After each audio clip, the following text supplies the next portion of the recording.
Waalaikumsalam warahmatullahi wabarakatuh.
Dan angkat tangannya, oke?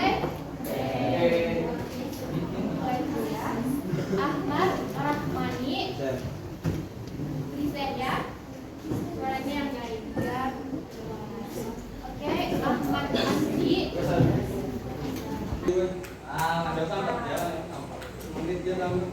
Kenapa? Jadi jangan yang pertanyaan pagi.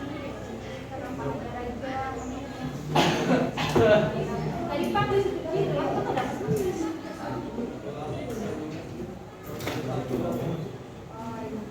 Jadi kita kadang aja jadi ibu makan aja. Sarina Serli Cinta present. Sidik Mas Mansawi. Ini sidik surat sidik tadi. Ada surat.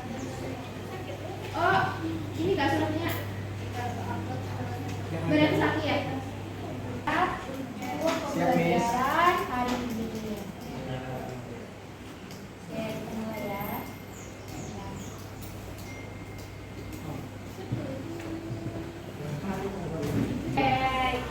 Please attention, perhatikan dulu. Sebelumnya kalian pernah belajar tentang definition and purpose exposition. Sebelumnya pernah belum? Atau pernah mendengar kata apa itu sih definisi dan apa kata purpose sama exposition? Dari yang kalian ketahui kata definisi itu apa? Dari purpose? Dari sebelah sini dong, arti kata definisi itu apa? Menurut kalian purpose itu apa? Exposition itu apa? Menurut kalian definition itu apa? Ayo dong, jangan malu-malu, sebut aja. Biar berdiskusi. Kita arti kata definisi itu apa? Pernah kalian atau kalian pernah membaca di internet atau barisannya kedua sini? Menurut kalian definisi itu apa? Purpose itu apa? Exposition apa? Dari perkata aja. Atau kalian pernah apa? Tujuan dan maksud. Nah, sebelum kita membahas materi ini, pasti kita mempunyai definisinya dulu. Apa sih pengertiannya? Apa sih tujuan dari mempelajari text exposition? Oke, sampai di sini bisa dimengerti. Baiklah, kita membahas definition of text exposition. Exposition text, context one will about the topic and give the solution. Jadi pengertian dari text exposition sendiri adalah jenis teks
bisa memberikan topik dari COVID-19 itu bersifat fakta.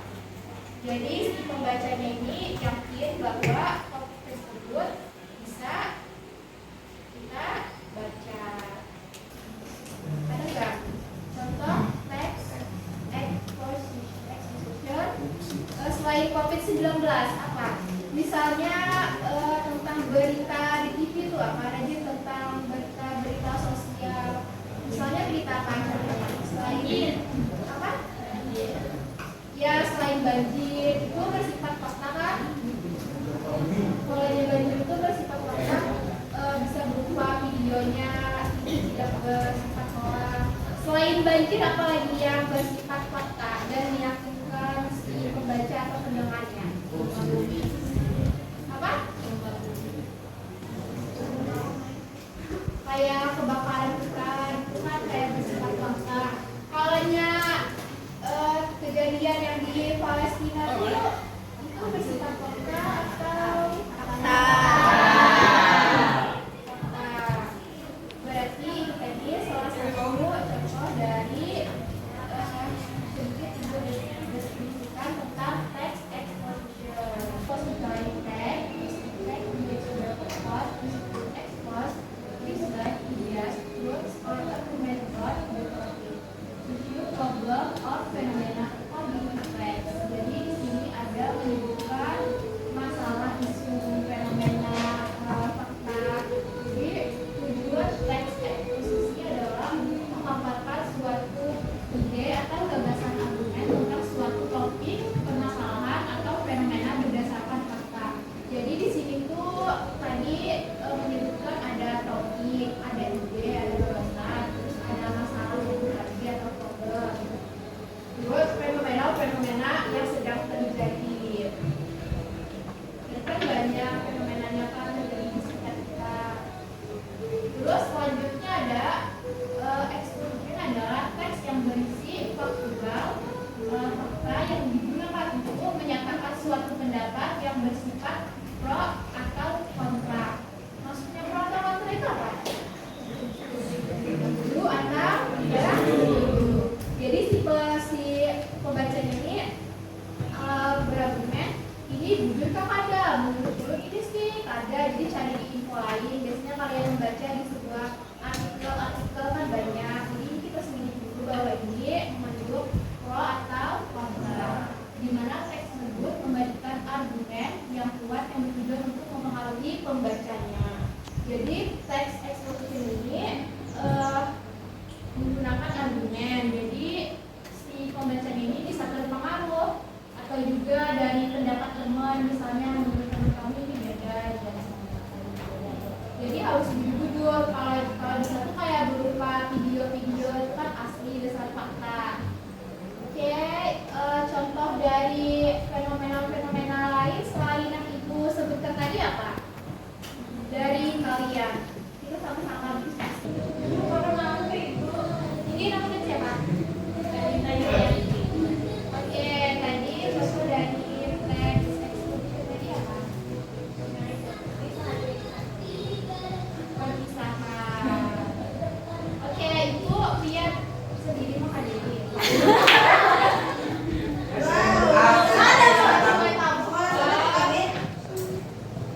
Terus bisa diceritakan kenapa jadi bersifat fakta?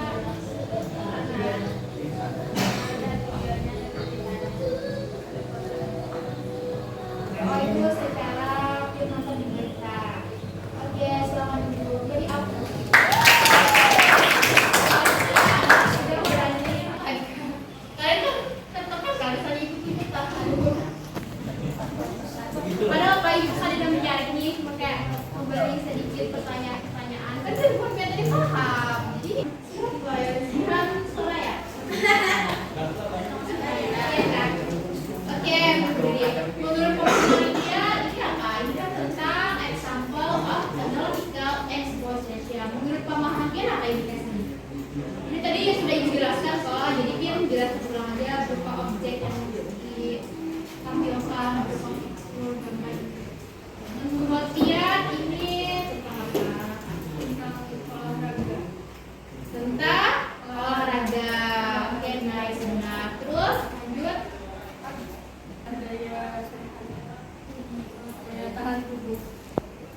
Oke, ini tentang olahraga tentang kesehatan di majalah. Ini suatu berita di majalah.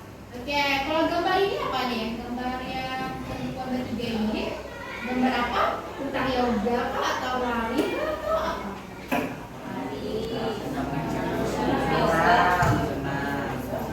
Lari. Jadi menurut tanggapan lihat apa? Ayo yang lain bisa dibantu pada kakak. Ayo, masa ya nanti ada terus nanti di bagian kayak berupa gambar-gambar. Ini adalah contoh apa example. Apa yang dulu? Ayo yang lain bisa dibantu temannya. Ada yang bisa menjelaskan sedikit. Tapi misalnya informasi tentang kesehatan ini biasanya si pembaca tuh langsung melakukan ya kan, kayak membuktikan misalnya tomat bagus untuk wajah ya kayak gitu ya, kita melakukan kayak gitu. Misalnya tomat itu ya, jadi berisi informasi, jadi bukan tuh kayak langsung melakukan membuktikan ya benar enggak. Jadi contoh dari contoh lagi tadi ini apa tadi? Kita sama-sama apa? Ini tadi apa? Healthy lifestyle tadi apa? Tentang kesehatan. Terus ada dalam gambar nih? Oke, mengajak. Benar. Beri aplaus. Itu supaya kita melakukannya. Ini kayak berisi informasi. Tapi terus kita terapkan.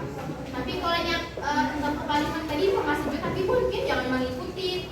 Kadang gue ini tentang mengajak, tapi mengikuti deh pas ada sebuah soal-soal. Ya, salah juga tergantung dari sisi positif dan negatifnya. Kita kasus ya.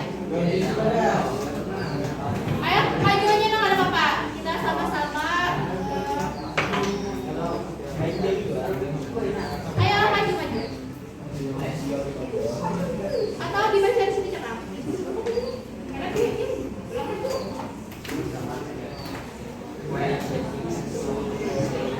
oke, tenang, tapi suaranya dinyanyi biar yang lainnya dengar. Sudah. Baca dulunya dulu aku. Why cheating? Why in school? Serious problem. Parents cheating because problems face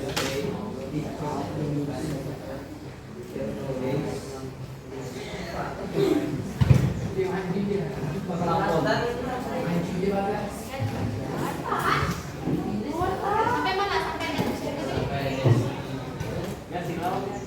Maju mas ini nah biar dengar apa? Ibu pada dalam mencari video baca ya. where they have to motivate that's teacher is students and students not the guru is yes bonus is very test some students will cheat there is many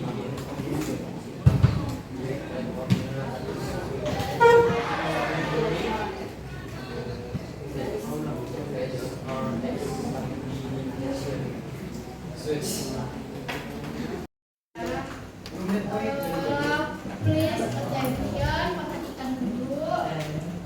Itu judulnya Why Sitting in School is Actually a Problem. Itu ada kata problem, ada kata masalah, ada kata masalah. Oke. Dari judulnya itu apa judulnya? Mengapa kecurangan di sekolah merupakan masalah yang serius? Ini tentang menyontek di kelas. Nah, kemudian pernah ada menyontek di kelas? Biasanya terjadi ketika UAS paling banyak. Tapi biasanya kalau guru-guru yang sebelum pengawasannya ketat itu dikumpul apa? HP-nya dikumpul ke depan. Biasanya rajin ada, tapi ada juga tipe guru yang tidak dikumpul HP-nya, kayak tergantung dari pengawasan gurunya masing-masing. Oke. Jadi yang pertama itu ada kata problem. Jadi kenapa sih masalah serius kecurangan siswa atau disebut dengan menyontek ini salah satu masalah yang terbesar dihadapi oleh guru saat ini? Benar nggak itu fakta menghadapi guru saat ini? Jadi si penulisnya ini memberikan sebuah berita yang bersifat fakta yang disebutkan sama-sama. Contoh bersifat fakta dari awalan paragrafnya itu pasti meyakinkan si pembacanya nih. Tadi ini adalah salah satu masalah yang dihadapi guru saat ini. Tapi ada juga guru yang tidak tetap pengawasannya. Tadi kan yang sudah dijelaskan.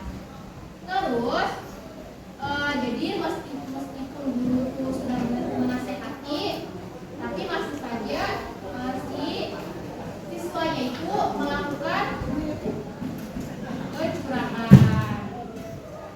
Melakukan kecurangannya biasanya di mana? Biasanya kayak di kertas kayak gini kan, disimpan di saku misalnya. Siapa tuh yang pernah kayak gitu? Kayak cowoknya kan? Siapa? Dibatis.